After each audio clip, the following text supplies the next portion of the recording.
pain in a way can seep out of us, but a lot of times it gets expressed along lines of power. Like either it can be expressed through a kind of lateral, like you're like me, you look like me, you are representative in a way of something like me, and it can come out towards you, or it can come out to people that and it can come out towards people who we assess as having less power than us, just have less resource to either respond or protect themselves. That power has a lot to do with how we express our disowned pain. And I think that's just another reason why social change or social justice, healing and embodiment are so intertwined, because there often is this relationship between where I feel like I can express my pain without working through it, but I can just express it, let it out. It has so much to do with who I also feel like I might have power over, or who I might have also feel doesn't have power in the system, or that I don't value for whatever reason. I find a deep relationship. What is always at play, even in groups that where we assume or presume that we're alike, there's still power at play. There's still all of our histories at play. We may not come from the same place. All of that is there. But what I find more pronounced in multiracial spaces is the way that, this is one of the things I say, is that history is always trying to invade the moment if we're unaware. Mm-hmm. Because we're so trained up there is a through line for all of us between our histories and the historical forces that are at play that are, in a way, trying to permeate our tissues and our behavior. We are trained in them, even though we don't know that. So even how we relate to one another, how we listen to one another, how much we're present with one another, we don't fully understand the way a lot of that is really dictated by our training and history.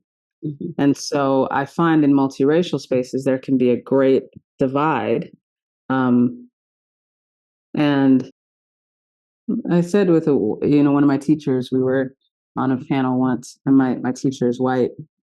We were kind of talking about this, like, in this example, Black people and white people able to arrive to the same moment? Like, that is really the question for me, is like, can we actually get present enough that we can arrive to the same place, which to me is different than, oh, I don't see race, or some kind of, that erasure of difference.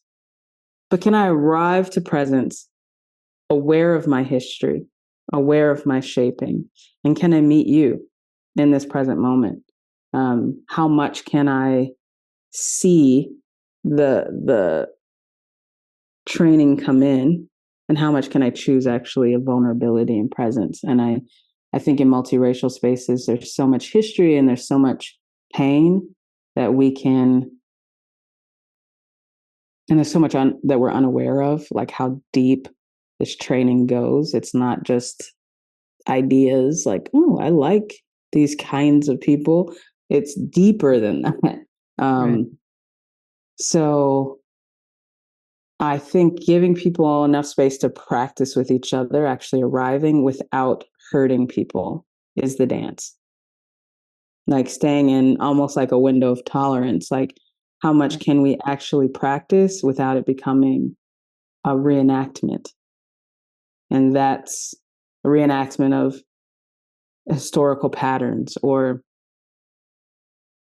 I'll say one more thing here, is that I think wherever each of us is privileged, and I also have privilege in some places, and people have more in other places,